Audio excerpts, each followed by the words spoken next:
السلام علیکم، بسم اللہ الرحمن الرحیم۔ اس ویڈیو کے اندر ہم سیکنڈ ایئر MBBS کا اسلامیات کے اندر جو احادیث ہیں، احادیث والا پورشن ہم ڈسکس کریں گے۔ تو اہم احادیث ہم اس میں جو ہے اس کا ترجمہ بھی اور اس کے جو الفاظ مشکل الفاظ ہے اس کو ہم ڈسکس کرتے ہیں، تو انشاءاللہ اس میں آپ کو کافی فائدہ ہوگا تو پیپر کے پوائنٹ آف ویو سے۔ تو سب سے پہلی حدیث ہمارے پاس ہے کہ انما الاعمال بالنیات، کہ جناب نبی کریم صلی اللہ علیہ وسلم نے ارشاد فرمایا انما الاعمال بالنیات وانما لکل امرئ ما نوی۔ انما کا جو لفظ ہے نا، اس کو تھوڑا سا سمجھ لیں، آگے آپ کے لیے آسانی ہوگی۔ اس کا مطلب ہوتا ہے کہ اس کے سوا کوئی بات بھی نہیں۔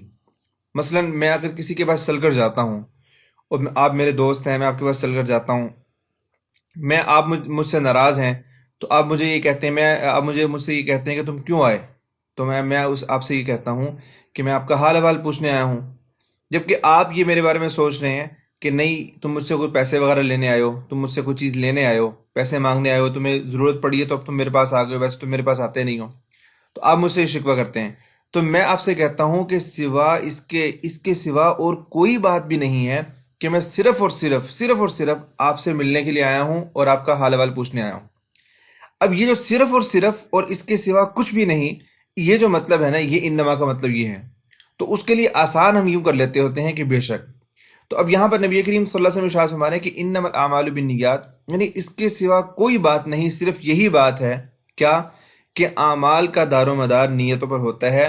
جیسی نیت ہوتی ہے ویسا عمل ہوتا ہے۔ اور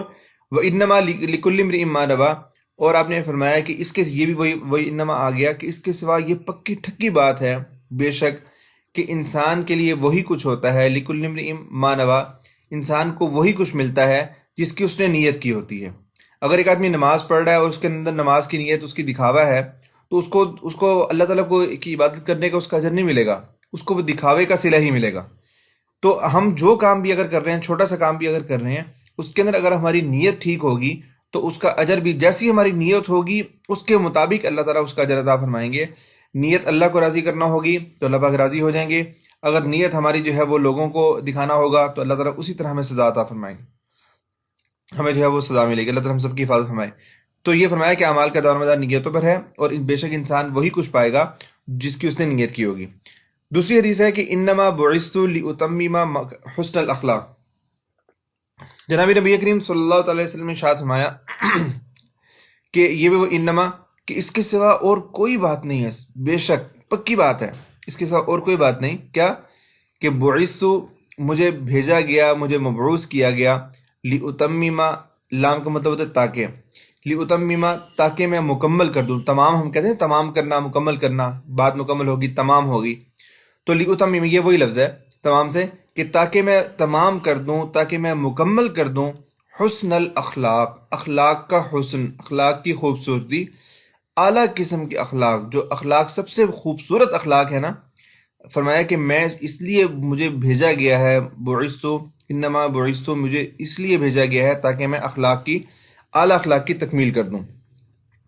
اس کے بعد تیسری حدیث ہے کہ فرمایا کہ نبی کریم صلی اللہ علیہ وسلم نے ارشاد فرمایا کہ لا یؤمن احدکم حتی اکون احب الیہ من والدہ وولدہ والناس اجمعین، کہ لا یؤمن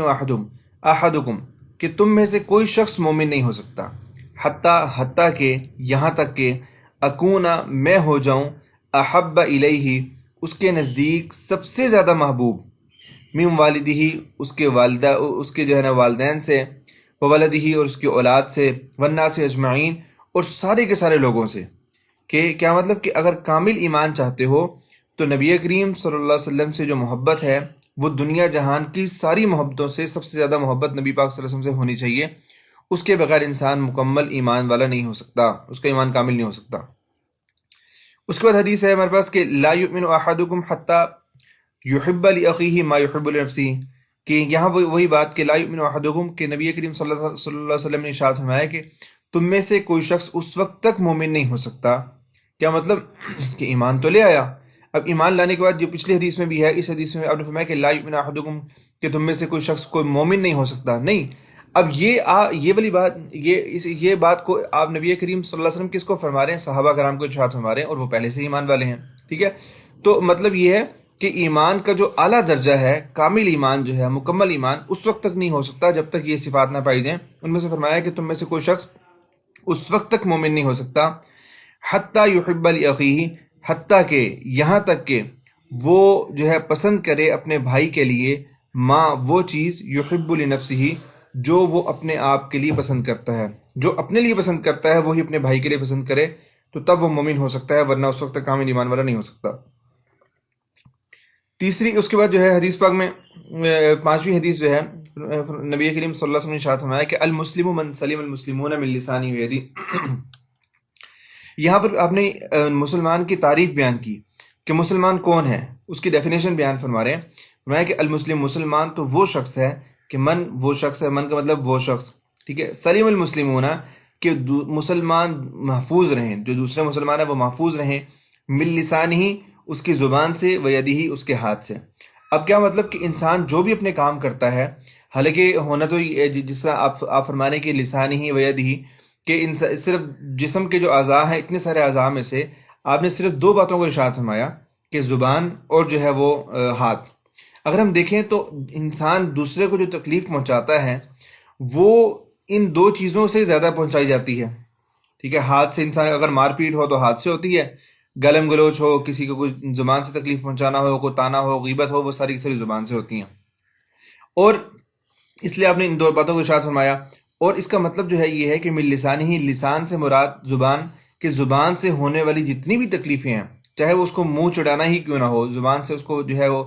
کسی کو چڑھانا ہی وہ اگر کوئی آدمی زبان نکال کر اس کو چڑھا ہی دیتا ہے تو وہ بھی اس کے اندر شامل ہو گیا۔ اور یدی ہی سے مراد کہ انسان کے جتنے اعمال ہوتے ہیں، اگر کوئی پاؤں سے کسی کو تکلیف پہنچا دے، یعنی کہ جسم کے باقی جتنے بھی اعضاء ہیں، جتنے بھی انسان کے جو فعل ہیں، ان سے تکلیف پہنچانے سے آپ نے منع فرمایا کہ مسلمان دوسرے مسلمان ہماری زبان سے بھی محفوظ رہیں، اور ہمارے جسم کے جو دوسرے اعضاء ہیں زبان کے علاوہ، جو ہم عمل کرتے ہیں، جس کو ہم فعل کہتے ہیں، وہ سارے کے سارے جو ہے یعنی کہ ان چیزوں سے بھی ہم دوسرے مسلمانوں کو محفوظ رکھیں، تب انسان جو ہے وہ صحیح مسلمان ہو سکتا ہے، کامل ایمان والا، اسلام اس کا مکمل ہو سکتا ہے۔ تو یہ نبی کریم صلی اللہ علیہ وسلم نے مسلمان کی ایک جو ہے تعریف بیان فرمائی کہ مسلمان تو ایسا ہوتا ہے۔ اس کے بعد ہے کہ نمبر 6 کہ نبی کریم صلی اللہ علیہ وسلم نے ارشاد فرمایا کہ لا یرحمہ اللہ من لا یرحم الناس، کہ اللہ تعالیٰ، لا کا مطلب ہوتا نہیں، کہ اللہ تعالیٰ رحم نہیں فرماتا من اس شخص پر کہ لا یرحم الناس کہ جو لوگوں پر رحم نہیں کرتا۔ اور اس کے بعد جو ہے حدیث نمبر 7 ہے کہ فرمایا کہ کل المسلمی علی المسلم حرام، ہر مسلمان، کل المسلمی ہر مسلمان کا، علی المسلمی دوسرے مسلمان پر حرام حرام ہے۔ کیا چیز حرام ہے؟ فرمایا کہ دمہ اس کا خون، و مالہ اور اس کا مال، و عرضہ اور اس کی عزت، کہ یہ جو تین چیزیں ہیں کہ آپ نے فرمایا کہ یہ دوسرے مسلمان پر حرام ہیں۔ خون کا مطلب کیا کہ خون جو ہے وہ کیا خون کا یعنی کہ ایسا کوئی بھی ہم کسی مسلمان کے لیے، کسی مسلمان کو ایسی تکلیف پہنچانا کہ اس کا خون نکل آئے یا اس کو تکلیف پہنچائی جائے، کہ تکلیف جو ہوتی ہے اس کا تعلق جسم کے ساتھ ہوتا ہے، کوئی جسمانی تکلیف پہنچائی جائے۔ اب جسم جو ہے، جسم کے اندر خون دوڑتا ہے تو خون کی گردش پورے جسم کے اندر ہو رہی ہے، تو آپ ارشاد فرما رہے ہیں کہ مسلمان کا دوسرے مسلمان کو جسمانی تکلیف بھی پہنچانا حرام ہے، اور اس کو اس کے اندر، اس کے مال کے اندر جو ہے نا کسی قسم کی وہ ہو، اس کا مال کو نقصان پہنچایا جائے، کوئی چوری کر لی جائے، کسی قسم کا اور نقصان ہو، تو وہ پہنچانا، اس کے مال کو کسی قسم کا نقصان پہنچانا بھی حرام ہے، اور اس کی عزت کو، اس کے بارے میں کوئی زبان سے کوئی ایسی بات کی جائے، یا اس کی جو ہے نا وہ عزت کو ایسا اس کے اوپر کوئی تہمت لگا دی جائے، یا اس کے اوپر کوئی ایسا الزام لگا دیا جائے جس سے اس کی عزت خراب ہو رہی ہو، تو یہ بھی اس کے اوپر حرام ہے۔ یہ تین یعنی کہ چیزیں ہیں کہ اس کے اندر گویا کہ ایک انسان کی پوری زندگی ان تین چیزوں کے اندر سمٹ آتی ہے۔ گویا کہ دوسرے مسلمان کی ہر چیز حرام ہے، اس کو کسی قسم کا نقصان نہیں پہنچایا جا سکتا، ہمارے لیے محترم۔ اور دوسرا جو ہے اس کے بعد حدیث پاک میں اگلی حدیث ہے کہ نبی کریم صلی اللہ علیہ وسلم نے ارشاد فرمایا کہ ما علی من اقتصد، ما علی من اقتصد، فرمایا کہ جس شخص نے میانہ روی اختیار کی اس نے وہ محتاج نہیں ہوگا۔ من اقتصد، اقتصاد کہتے ہیں کہ خرچ کے اندر میانہ روی اختیار کرنا۔ اگر ایک آدمی کی تنخواہ ہے 1,00,000 روپیہ، اور اگر وہ اس کا خرچ جو ہے نا، اس کی آمدنی 1,00,000 روپیہ ہے اور اس کا خرچ جو ہے وہ 1,20,000 روپے ہے، تو یہ آدمی دوسروں کا محتاج رہے گا، یہ ساری زندگی پریشان رہے گا۔ اور ایک آدمی ہے اس کی آمدن ہی 50,000 روپے ہے، اور لیکن اس کا خرچ جو ہے وہ مہینے کا 45,000 پر جا کے مکمل ہو جاتا ہے، 40,000 پر مکمل ہو جاتا ہے، تو نبی کریم صلی اللہ علیہ وسلم ارشاد فرمانے کی جو میانہ روی سے جو آدمی چلتا ہے نا درمیانے راستے میں، نہ فضول خرچی کرتا ہے نہ ہی بہت زیادہ کنجوسی کرتا ہے، تو یہ شخص جو ہے کبھی کسی کا محتاج نہیں ہوگا۔ بہت پیارا اصول بیان فرمایا۔ اس کے بعد نبی کریم صلی اللہ علیہ وسلم نے ارشاد فرمایا کہ من سلک طریقا یطلب فیہ علما سلک اللہ بہ طریقا من طرق الجنہ۔ فرمایا کہ من سلک طریقا، طریق کہتے ہیں راستے کو، سلک مطلب چلنا۔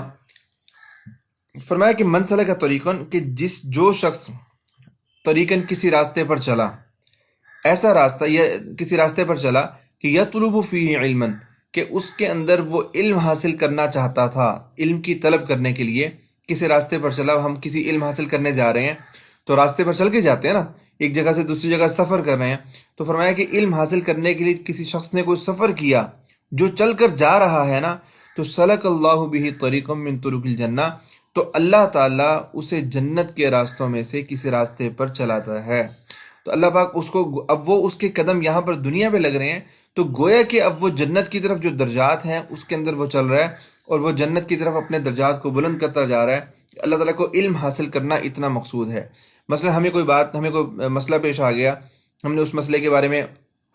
دین کی کوئی رہنمائی حاصل کرنا چاہتے ہیں کہ قرآن پاک اس بارے میں کیا کہتا ہے اور احادیث مبارکہ اس کے بارے میں کیا کہتی ہیں۔ اب ہم کسی مولانا صاحب سے، کسی مفتی صاحب کے پاس جا رہے ہیں کہ ان سے پوچھنے کے لیے کہ حضرت اس بارے میں بتائیں کہ قرآن و حدیث کی روشنی میں ہمیں کیسے عمل کرنا چاہیے۔ تو اب یہ جو ہمارا سفر ہے نا وہاں تک، جو چاہے وہ 1 کلومیٹر کا ہو چاہے وہ آدھے کلومیٹر کا ہو، تو یہ راستہ اتنا مبارک ہے، ہماری نسبت اتنی برکت والی ہے کہ نبی کریم صلی اللہ علیہ وسلم ارشاد فرما رہے ہیں کہ یہ چل تو یہاں پر رہا ہے لیکن اس کے جنت کے اندر درجات اس کے طے ہوتے جا رہے ہیں، اللہ تعالیٰ اس کو جنت کے راستوں میں سے اپنے ایک راستے پر چلاتا ہے۔ اس کے بعد ہے کہ فرمایا کہ المؤمن اخو المؤمن، کہ مومن ایمان والا وہ اخو المؤمن، وہ دوسرے مومن کا بھائی ہے، کل جسد الواحدی، اور یہ دوسرے مومن کا جو بھائی ہے نا یہ اس طرح ہے، کل جسد جسد کہتے ہیں جسم کو، کل جسد الواحد کہتے ہیں ایک کو، جیسے ایک جسم ہوتا ہے۔ اور ایک جسم کیسے ہوتا ہے اس کی آگے مزید وضاحت فرما دی نبی کریم صلی اللہ علیہ وسلم نے، اتنی پیاری پیاری آپ مثالیں دیتے ہیں کہ بات بالکل ذہن نشین ہو جاتی ہے۔ وہ اب فرمانے کہ ایک مومن دوسرے مومن کا بھائی ہے۔ اب کیسے بھائی ہے اس کی وضاحت فرمائی، کل جسد الواحد، جیسے ایک جسم ہوتا ہے۔ یا رسول اللہ ایک جسم کیسے ہوتا ہے اس کے آگے مزید وضاحت فرمائی، ان اشتکا شیئا منہ، اگر ایک جسم کے اندر کسی ایک حصے کے اندر کوئی تکلیف ہو جائے تو وجد علم ذالک فی سائر جسدہ، تو وہ تمام کے تمام بدن، سارا کے سارا جسم اس تکلیف کو محسوس کرتا ہے۔ تو بالکل اسی طرح اگر ایک مومن کو کوئی تکلیف پہنچے تو پوری امت مسلمہ بے چین ہو جانی چاہیے، پوری امت مسلمہ کے اندر تکلیف ہونی چاہیے، کہ جس طرح اگر آنکھ کے اندر تکلیف ہے تو ہاتھ بھی بے چین ہے، پورا جسم بے چین ہے، دانت میں تکلیف ہے تو پورا جسم جو ہے وہ درد کے اندر مبتلا ہے۔ تو بالکل اسی طرح جو ہے نا یہ ایک مومن کا دوسرا مومن کے ساتھ تعلق ہے۔ اس کے بعد حدیث ہے کہ نبی کریم صلی اللہ علیہ وسلم نے ارشاد فرمایا کہ الجنت تحت اقدام الامہات، کہ ماؤں کی قدر کرنے کے بارے میں اور ماؤں کا رتبہ بیان کرنے کے بارے میں آپ نے فرمایا کہ جنت تحت اقدام الامہات، کے ماؤں کے قدموں تلے ہے، کہ اگر کوئی شخص جو ہے جنت میں جانا چاہتا ہے تو اپنے ماں کو خوش کر لے، ماں کو راضی کر لے، تو اس کے ماں کے قدموں تلے گویا کہ جنت کو رکھ دیے، کہ ماں کا مقام اللہ پاک نے اتنا بلند کر دیا۔ اس کے بعد آخری حدیث جو ہے ہماری یہ ہے کہ نبی کریم صلی اللہ علیہ وسلم نے ارشاد فرمایا کہ الصدق ینجی والکذب یہلک، کہ فرمایا کہ سچائی، الصدق ینجی، سچائی نجات دیتی ہے، سچ نجات دیتا ہے، اور والکذب یہلک، اور جھوٹ ہلاک کر ڈالتا ہے، ہلاکت، کہ سچ جب آدمی بولتا ہے تو بعض اوقات ایسا محسوس ہو رہا ہوتا ہے کہ وہ اس کے اندر اس کو ہلاکت ہو جائے گی، لیکن وہ اللہ تعالیٰ کے ہاں وہ اتنا سرخرو ہوتا ہے کہ نبی کریم صلی اللہ علیہ وسلم ارشاد فرما رہے ہیں کہ سچ جو ہے انسان کو نجات دیتا ہے، ہر آفت سے محفوظ رکھتا ہے، اور والکذب یہلک، اور جھوٹ ایسی بری چیز ہے کہ وہ اسے انسان کو ہلاک کر ڈالتا ہے۔ یہ ہماری حدیث پاک کا جو پورشن ہے MBBS کی سیکنڈ ایئر کا، اس کا دوسری ویڈیو ہے۔ تو اس میں جو سب سے پہلے ہمارے پاس حدیث مبارکہ ہے کہ حضرت عثمان بن عفان رضی اللہ تعالیٰ عنہ ان سے روایت ہے کہ فرماتے ہیں کہ جناب نبی کریم صلی اللہ علیہ وسلم نے ارشاد فرمایا کہ ان افضلکم من تعلم القرآن وعلمہ،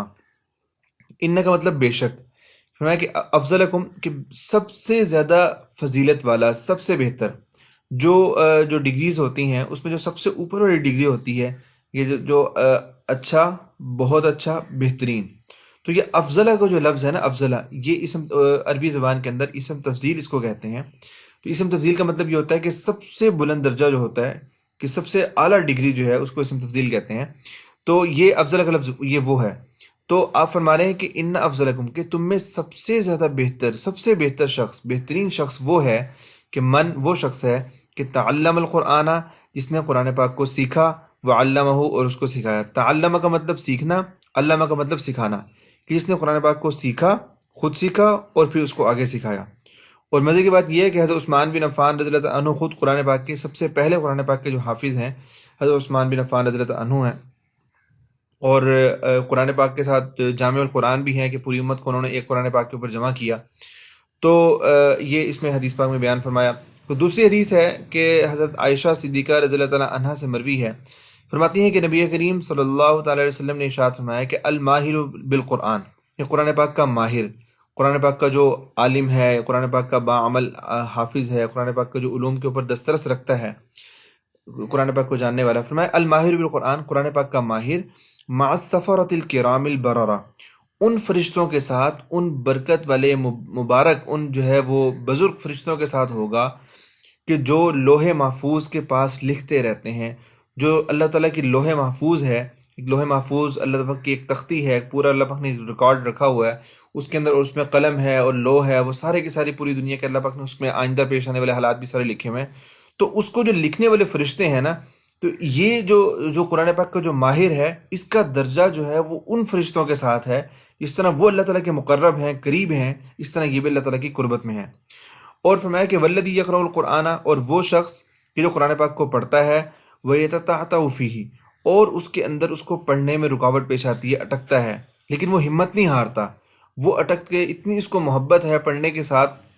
کہ اللہ پاک کے قرآن کے ساتھ، کہ اس اپنے اٹکنے کی پرواہ نہیں کرتا، بلکہ اٹک اٹک کے وہ پڑھتا رہتا ہے، محبت میں بڑھتا رہتا ہے، کسی قسم کی شرم نہیں کرتا. تو وَيَتَتَعْتَعُ فِيهِ، اور اس میں اٹکتا ہے، وَهُوَ عَلَيْهِ شَاقٌ، اور اس میں اس کو مشقت ہوتی ہے. تو نبی کریم صلی اللہ علیہ وسلم نے فرمایا کہ لہو اجران، اس کو دو اجر ملیں گے، ایک قرآن پاک کا اور دوسرا اس مشقت کا اس کو اجر ملے گا. کہ اللہ کی، یعنی کہ اللہ تعالیٰ اتنے ہم پر مہربان ہے کہ قرآن پاک کو ہم اگر اٹک اٹک کر بھی پڑھیں، یعنی کہ اگر ہمیں نہیں آتا تو سیکھنے کے دوران، جب سیکھنے کے دوران انسان اٹک اٹک کر پڑھتا ہے تو اس پر بھی ہمیں اجر ملے گا. حضرت ابو ہریرہ، اس کے بعد جو تیسری حدیث ہے، حضرت ابو ہریرہ رضی اللہ عنہ فرماتے ہیں، فرمایا کہ نبی کریم صلی اللہ تعالی وسلم نے ارشاد فرمایا کہ ایحب احدکم اذا رجع الی اہلہ، کیا تم میں سے کوئی شخص چاہتا ہے، کیا تم میں سے کسی شخص کو یہ بات محبوب ہے کہ جب وہ گھر لوٹے تو ان یجد فیہ ثلاث خلیفات عظام سمان، تو جب وہ گھر آئے تو 3 حاملہ اونٹنیاں پائے، یعنی کہ 3 ایسی اونٹنیاں کہ جن کا بچہ جننے کا وقت، بچہ دینے کا وقت بالکل قریب ہو. اور وہ اونٹنی ویسے عرب کے ہاں، جو اہل عرب کے ہاں اونٹنی بہت قیمتی، سب سے قیمتی جانور شمار ہوتا تھا. اور اس میں بھی پھر یہ ہے کہ وہ بچہ جننے کے بالکل قریب ہے تو اس کا ریٹ بہت زیادہ ہوتا تھا. تو یعنی کہ یوں سمجھ لیں کہ آج کل کے دور کے اندر ہمارے لیے کہ اگر کوئی آدمی گھر آئے تو اس کو پتہ لگے کہ 3 اس کے لیے ہوائی جہاز گھر میں موجود ہیں، وہاں پر آئے ہوئے ہیں، اور اس کو کہا جائے کہ یہ لیجئے آپ کے لیے. تو آپ یہ اس طرح فرما رہے کہ تم میں سے کوئی شخص چاہتا ہے کہ جب وہ گھر لوٹ کر آئے تو 3 حاملہ اونٹنیاں پائے. قلنا، صحابہ کرام نے عرض کیا، یا رسول اللہ، ہم نے کہا کہ یا رسول اللہ بالکل، ہم بالکل چاہتے ہیں. تو آپ نے فرمایا کہ نبی کریم صلی اللہ علیہ وسلم نے ارشاد فرمایا کہ فثلاث آیات، پس 3 آیتیں، کہ یقرأ بہن احدکم فی صلاتہ، وہ 3 آیتیں کہ جن کو تم اپنی نماز میں پڑھتے ہو، خیر لہ من ثلاث خلیفات عظام سمان، وہ اچھی خاصی موٹی موٹی 3 اونٹنیوں سے، حاملہ اونٹنیوں سے بہتر ہے. کہ صرف جو 3 آیات کے اوپر جو ملنے والا اجر ہے، جو ہم اللہ کے سامنے نماز میں کھڑے ہو کر تلاوت کرتے ہیں، ان کا اجر اور ان کا جو ثواب، ان کا فائدہ جو ہے وہ ان 3 اونٹنیوں سے کہیں زیادہ ہے. اور اس کے بعد جو حدیث ہے ہمارے پاس، حضرت ابو ہریرہ رضی اللہ عنہ سے مروی ہے، فرماتے ہیں کہ نبی کریم صلی اللہ علیہ وسلم نے ارشاد فرمایا کہ الایمان بضع و70 او بضع و60، کہ آپ نے فرمایا کہ ایمان کی 70 یا کئی یا 60 پر کئی، 70 پر کئی مطلب کہ 70 سے کچھ زیادہ جو ہے وہ شاخیں ہیں. اور یا آپ نے یہ فرمایا کہ بضع و60، کہ 60 سے زیادہ شاخیں ہیں. اور اس میں فافضلها قول لا الہ الا اللہ، ان میں سب سے زیادہ فضیلت والی، وہی پچھلے والا لفظ دوبارہ آ گیا، افضلها، افضل کا مطلب سب سے بہترین، کہ سب سے زیادہ فضیلت والا جو قول ہے، سب سے زیادہ فضیلت والا جو ایمان کی جو شاخ ہے وہ کون سا ہے؟ وہ قول لا الہ الا اللہ، کہ لا الہ الا اللہ کا کہنا ہے۔ وہ ادناہا، اور ان میں سے سب سے جو چھوٹا درجہ ہے وہ یہ ہے کہ اماطۃ الاذی عن الطریق، اور سب سے ادنا جو وہ سب سے جو نیچے والا درجہ ہے وہ راستے سے کسی تکلیف دہ موذی ایذا پہنچانے والی چیز کا ہٹا دینا۔ طریق کا مطلب راستہ، اذا کا مطلب تکلیف پہنچانے والی چیز، اماطہ اس کو ہٹا دینا۔ اور والحیاء شعبۃ من الایمان، اور فرمایا کہ حیا جو ہے وہ بھی ایمان کی ایک شاخ ہے، شعبۃ من الایمان، ایمان کی ایک شاخ، ایمان کا ایک درجہ ہے۔ اور اس کے بعد حدیث ہے حضرت ابن عمر رضی اللہ عنہ، حضرت عبداللہ بن عمر رضی اللہ عنہ جو ہے مشہور صحابی ہیں، حضرت عمر فاروق رضی اللہ عنہ کے بیٹے ہیں، فرماتے ہیں کہ نبی کریم صلی اللہ علیہ وسلم نے ارشاد فرمایا کہ بنی الاسلام علی خمس، کہ اسلام کی بنیاد جو ہے، اسلام کا جو عمارت ہے وہ علی خمسن، وہ پانچ جو ہے وہ ستونوں کے اوپر اسلام کی عمارت قائم ہے۔ اس میں سے پہلی چیز شہادت اللہ الہ الا اللہ، کہ پہلی چیز کہ اس بات کی گواہی دینا کہ اللہ کے سوا اور کوئی معبود نہیں، اور وَأَنَّ محمد رسول اللہ، اور یہ کہ نبی محمد صلی اللہ علیہ وسلم اللہ کے رسول ہیں۔ اور دوسری چیز وَإِقَامِ الصَّلَاةِ، نماز کو قائم کرنا۔ اور تیسری چیز وَإِيتَاءِ الزَّكَاةِ، زکوٰۃ کو ادا کرنا۔ ایتاء کا مطلب ادا کرنا، اور زکوٰۃ کا مطلب زکوٰۃ۔ اور اقام الصلاۃ کا مطلب، اقام کا مطلب قائم کرنا۔ قائم کرنے کا مطلب یہ ہوتا ہے کسی چیز کو بالکل سیدھا کھڑا کر دیا جائے، تو نماز کو اس طرح قائم کرنا کہ اہتمام کے ساتھ اس کی ساری چیزوں کا خیال کرتے ہوئے اس کو ادا کرنا۔ اور جو تین چیزیں ہو گئیں، اور چوتھی چیز آپ نے فرمایا کہ وہ حج، اور بیت اللہ کا حج کرنا، اور حج اسی کے اوپر جو ہے وہ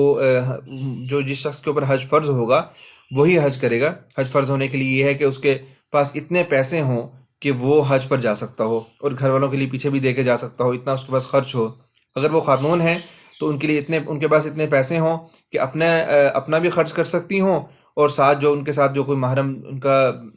والد جا رہے ہیں، ان کا خاوند جا رہا ہے، یا ان کا جو ہے نا کیا نام ہے وہ بیٹا کوئی جا رہا ہے، کوئی بھی اپنا محرم رشتہ دار جو ساتھ جا رہا ہے تو اس کا خرچ بھی وہ اٹھا سکتی ہوں، تو یہ ان کے اوپر حج فرض ہے۔ اور آخری چیز فرمائی کہ صوم رمضان، کہ رمضان کے روزے رکھنا، کہ رمضان مبارک کے جو 30 یا 29 روزے جو آتے ہیں اس پورا مہینے روزے، یہ اسلام کی جو پوری اسلام کی عمارت ہے وہ ان چیزوں کے اوپر قائم ہے، اس کے 5 ستون ہیں۔ اس کے بعد آپ نے فرمایا کہ نبی کریم صلی اللہ علیہ وسلم نے ارشاد فرمایا، بہت پیاری حدیث، فرمایا کہ اغتنم خمسن قبل خمسن، کہ تو 5 چیزوں کو 5 چیزوں سے پہلے غنیمت جان، کہ 5 چیزوں کو غنیمت سمجھو۔ غنیمت سمجھنے کا غنیمت کا لفظ بولا جاتا ہے، جس طرح مثال سے بات سمجھاتا ہوں کہ اگر کسی کو جو ہے نا کہیں خدا نہ خواستہ کہیں پر جو ہے وہ ہو جائے، کہیں قحط پڑ جائے، کوئی فاقہ ہو جائے، کھانے کی کوئی چیز نہ ملتی ہو، اگر اس زمانے کے اندر سارے لوگ بھوکے ہیں، 1 دن 2 دن 3 دن گزر گئے ہیں بھوک کے مارے، بالکل طبیعت حالت خراب ہو رہی ہے، کوئی چیز نہیں مل رہی، ایسے میں آدھی آدھی جو ہے نا وہ روٹی تقسیم کرتا ہے کوئی آدمی، تو اب وہ کہے گا صرف آدھی، میں تو ایک ٹائم میں 3 روٹیاں کھاتا ہوں، تو اسے کہے بھائی یہ غنیمت جانو، بہت قیمتی چیز ہے، غنیمت جانو۔ تو نبی کریم صلی اللہ علیہ وسلم ارشاد فرما رہے ہیں کہ یہ جو 5 چیزیں ہیں، ان کو 5 چیزوں سے پہلے غنیمت جان لو، بہت قیمتی چیزیں ہیں، ان کا خیال کر لو۔ وہ کون سی؟ فرمایا کہ شبابہ کا قبل حرمی کا، بڑھاپے سے پہلے اپنی جوانی کو غنیمت جان۔ شبابہ کا، شباب کہتے ہیں جوانی کو، اور حرم کہتے ہیں بڑھاپے کو، کہ اپنے جوانی کو غنیمت جانو بڑھاپے سے پہلے۔ ایسا نہ ہو کہ بڑھاپا آ گیا تو جوانی کو یاد کرو گے، ہے جوانی مل جائے میں اچھے کام کر لوں۔ اور دوسری بات فرمایا کہ وصحت کا قبل سقمی کا، اور اپنی صحت کو اپنی بیماری سے پہلے غنیمت جانو، بہت قیمتی چیز ہے یہ۔ ایسا نہ ہو کہیں بیمار پڑ جاؤ اور بیماری میں تم کہو کہ ہائے مجھے صحت ہوتی میں اللہ کو راضی کرتا، میں 5 وقت نماز پڑھتا، اب بیماری کے اندر بالکل بستر پر ہوں، کچھ کر ہی نہیں سکتا۔ اس لیے صحت کو غنیمت جانو اپنی بیماری سے پہلے۔ اور تیسری چیز فرمائی وہ غنا کا قبل فقری کا، اور اللہ نے آج جو مالداری دی ہے، جو اللہ پاک نے تمہیں نعمتیں عطا کی ہیں، اس کو تم غنیمت جانو اپنے فقر سے پہلے، اپنی غربت سے پہلے۔ کہیں ایسا نہ ہو کہ اس نے مال دیا ہے، فراوانی دی ہے، وہ ساری کی ساری چیزیں چھین لے اور پھر تم کہو ہائے کاش کہ میرے پاس یہ مال ہوتا تو میں یوں بھی کر لیتا، مال ہوتا تو میں ایسے اچھا اللہ کو راضی کرتا۔ اس کو غنیمت جانو جو اللہ پاک نے تمہیں صلاحیت، تمہارے پاس جو نعمتیں تو اللہ پاک نے تمہیں دی ہوئی ہیں۔ اور اس کے بعد جو ہے آپ نے فرمایا کہ وہ فراغ کا قبل شغلی کا، اور اپنی جو فراغت، جو فرصت کا جو وقت ہوتا ہے، جو فارغ ٹائم تمہیں ملا ہوا ہے، اس کو اپنی جو ہے مصروفیت سے پہلے غنیمت جانو۔ فارغ ٹائم کا مطلب یہ نہیں ہے کہ انسان سارے دن فارغ ہی ہے، نہیں، ایسا وقت ہمیں اللہ پاک نے جو اگر عطا کیا ہے کہ ہم اس کے اندر بآسانی اللہ کو راضی کر سکتے ہیں، ہم نمازوں کے لیے آسانی سے ٹائم نکال سکتے ہیں، ہم دوسرے کام جو ہے اللہ پاک کو راضی کرنے کے کام، اپنے والدین کی خدمت کر سکتے ہیں، جتنے بھی اللہ پاک کو راضی کرنے کے کام ہیں ان رشتہ داروں کی ہم خدمت کر سکتے ہیں، ہم پڑوسیوں کا خیال کر سکتے ہیں۔ اگر یہ ہم کام اتنا ہمارے پاس وقت ہے کہ ہم سارے کام کر سکتے ہیں تو اللہ کے نبی فرما رہے ہیں کہ اس کو غنیمت جانو مصروفیت سے پہلے، کہیں ایسا نہ ہو کہ اتنے مصروف ہو جاؤ۔ بعض لوگ بیچارے اتنے مصروف ہوتے ہیں کہ ان کو کچھ پتہ ہی ہوش ہی نہیں ہوتے، کیونکہ ان کے اتنی زیادہ ذمہ داری اچانک آ جاتی ہے، یا خدا نہ خواستہ جو لوگ جیلوں کے اندر ہیں ان کے پاس یہ ساری کی ساری چیزوں کے اندر کرنے کے لیے کوئی ٹائم ہی نہیں ہے، اتنا زیادہ ان کے اللہ تعالیٰ کی طرف سے جو ہے نا ایسی ان کے اوپر جو ہے وہ ہو گئی، وہ مصیبت کہہ لیں یا جو بھی کہہ لیں ان کے اوپر۔ تو اللہ کے نبی فرما رہے ہیں کہ اس چیز کو جو فرصت ہے اس کو غنیمت جانو اپنی مصروفیت سے پہلے۔ اور آگے آخری بات فرمائی کہ وہ حیات کا قبل موتی کا، اور اپنی موت سے پہلے اپنی زندگی کو غنیمت جانو کہ زندگی بہت قیمتی ہے، جب موت آئے گی تو انسان کی آنکھ کھل جائے گی، تو اس وقت انسان کہے گا ہائے مجھے وقت مل جاتا، لیکن اس وقت ختم ہو چکا ہوگا۔ اس کے بعد ہے حضرت ابو ہریرہ رضی اللہ عنہ فرماتے ہیں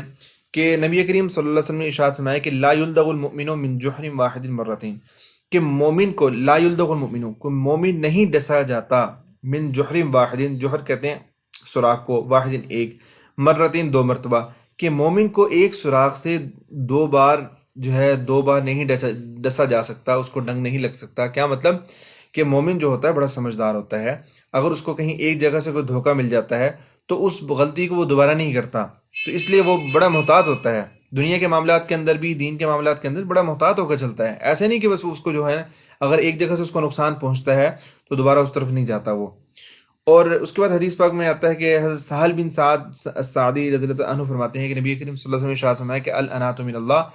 والعجلۃ من الشیطان، کہ فرمایا کہ جو الانات، کہ یہ جو ہے نا بردباری، کہ کسی کام کو سوچ سمجھ کر کرنا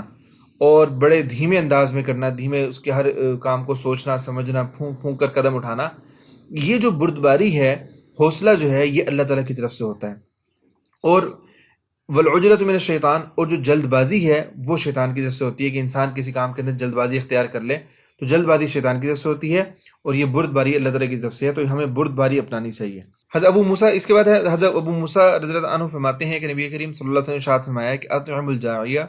کہ بھوکوں کو کھانا کھلاؤ، وعود المریضہ، اور مریضوں کی بیماروں کی مزاج پرسی کرو، اور وفق العانی، اور قیدیوں کو آزاد کرواؤ۔ یہ بہت جو ہے وہ ان کے ایسے کام ہیں کہ جو اللہ تعالیٰ کے بہت قریب کر دینے والے کام ہیں۔ اور اس کے بعد ہے حضرت ابو ہریرہ رضی اللہ عنہ ارشاد فرماتے ہیں کہ نبی کریم صلی اللہ علیہ وسلم نے ارشاد فرمایا کہ حق المسلم علی المسلم خمس، کہ ایک مسلمان کے دوسرے مسلمان کے اوپر 5 حق ہیں۔ اچھا، ایک ہوتا ہے حق اور ایک ہوتا ہے ذمہ داری۔ تو حق جو ہوتا ہے یعنی کہ ذمہ داری کے فرائض، تو ہم میں سے ہر شخص کے اوپر کچھ نہ کچھ حقوق ہیں، اس کے کچھ نہ کچھ حقوق ہیں، اور اس کی کچھ نہ کچھ ذمہ داری ہیں۔ یعنی کہ حق وہ ہیں جو ہم نے لوگوں سے لینے ہیں، اور ذمہ داریاں وہ ہیں جو ہم نے لوگوں کو ادا کرنی ہیں۔ تو اب یہاں فرما رہے ہیں کہ حق، کہ مسلمان پر 5 حق ہیں۔ پہلا کہ رد السلام، کہ سلام کا جواب دینا، اگر ہمیں کوئی سلام کرتا ہے تو اس کا سلام کا جواب دینا، یہ اس کا حق ہے کہ ہم نے اس کو پہنچانا ہے، کہ ہم نے اس کے سلام کا جواب دینا ہے، وعلیکم السلام کہہ کر۔ اور دوسرا وعیادۃ المریض، مریض کی مزاج پرسی کرنا، اس کا حال پوچھنا۔ اگر کوئی مریض ہے تو اس کا حق ہے، ہمارے اوپر ہماری یہ ذمہ داری ہے کہ ہم اس کا جا کر حال پوچھیں۔ اور واتباع الجنائز، اور جنازے کے ساتھ جانا، جنازوں کے ساتھ چل کر جانا، کہ کسی کے جنازے میں شرکت کرنا۔ اگر کوئی ہمارا ہمسایہ، کوئی ہمارے رشتہ دار، عزیز و اقارب میں کوئی فوت ہو جاتا ہے تو اس کا یہ حق ہے ہمارے اوپر کہ ہم اس کے جنازے میں شریک ہوں۔ اور واجابۃ الدعوتی، اور دعوت قبول کرنا۔ اگر کوئی شخص ہمیں بلاتا ہے، کوئی دعوت دیتا ہے، دعوت کے 2 مطلب ہیں، ایک تو یہ کھانے کی دعوت دیتا ہے کسی، اس کو دعوت کو قبول کرنا، وہ اتنے محبت سے دے رہا ہے، اس کی دعوت کو قبول کرنا اس کا یہ حق ہے کہ ہم جو ہے نا ہم نے اس کو ادا کرنا ہے کہ ہم اس کی دعوت کو قبول کریں، اس کی دعوت میں جائیں۔ ہاں اگر نہیں جا سکتے، کوئی مجبوری ہے، کوئی ایسا ہے، تو اس سے معذرت کر لیں۔ اور یا جو ہے نا وجابت دعوتی، کہ دعوت کا مطلب ہوتا ہے پکارنا بھی، کہ اس کی پکار کا جواب دینا۔ کوئی شخص اگر آپ کو بلا رہا ہے اور مدد کے لیے بلا رہا ہے تو اس کی جو دعوت ہے، اس کو بلانا ہے، اس کو آپ نے جواب دینا ہے۔ اور تیسرا جو 5واں جو ہے وہ تشمیت العاطس، اور چھینک کا جواب دینا۔ اگر کسی شخص کو چھینک آتی ہے اور وہ الحمدللہ کہتا ہے تو اس کے جواب میں ہمارے اوپر لازم ہے کہ ہم یرحمک اللہ کہیں۔ اور اس کے بعد جو ہے نا حدیث ہے، حضرت ابو ہریرہ رضی اللہ عنہ کی حدیث ہے، فرماتے ہیں کہ نبی کریم صلی اللہ علیہ وسلم نے ارشاد فرمایا کہ حق المسلمی علی المسلم ستن، کہ مسلمان کے مسلمان پر 6 حق ہیں۔ اب یہ بھی جو ہے نا وہ وہی ہے، ان میں سے کچھ تھوڑا سا اضافہ ہے اس میں، کہ قیلا پوچھا گیا کہ یا رسول اللہ کہ ما ہن یا رسول اللہ، کہ یا رسول اللہ وہ کون سے ہیں؟ فرمایا کہ اذا لقیتہ فسلم علیہ، کہ جب تو اس سے ملے تو اس کو سلام کر، واذا دعاک فاجبہ، اور جب وہ تجھے بلائے، جب وہ جو ہے نا جب وہ تجھے بلائے تو فاجبہ، یعنی کہ جب تمہیں دعوت دے تو اس کی دعوت کو قبول کر، واذا استنصحک فانصح، جب وہ تجھ سے خیر خواہی چاہے، جب وہ تجھ سے خیر خواہی چاہے تو خیر خواہی کر، یعنی کہ تجھ سے کوئی بھلائی چاہ رہا ہے کہ میرے ساتھ یہ بھلا کام کر دو تو تو بھی آگے سے بھلا کام کر، بھلائی کر۔ اور فنصح لہو وَإِذَا عَطَسَ فَحَمِدَ اللَّهَ فَشَمِّتْهُ، اور ابھی دیکھیں اس میں وضاحت آ گئی، پچھلی حدیث کے اندر یہ بات نہیں تھی۔ فرمایا کہ وَإِذَا عَطَسَ، جب اس کو چھینک آئے، فَحَمِدَ اللَّهَ، وہ اللہ کی تعریف کرے، اللہ کی حمد بیان کرے، الحمدللہ کہے، فَشَمِّتْهُ، تو اس کے جواب دے، تو اس کے جواب میں یرحمک اللہ کہہ۔ اور وَإِذَا مَرِضَ فَعُدْهُ، اور جب وہ مریض ہو جائے، بیمار ہو جائے، فَعُدْهُ، تو اس کا جو ہے اس کی عیادت کر، اس کی مزاج پرسی کر۔ وَإِذَا مَاتَ فَاتَّبِعْهُ، اور جب وہ مر جائے تو اس کے ساتھ جاؤ، اور اس کی جو ہے اس کے جنازے میں شرکت کرو، اس کو جو ہے دفنانے کے لیے اس کے ساتھ جاؤ۔ تو یہ فرمایا کہ مسلمان کے مسلمان پر 6 حق ہیں۔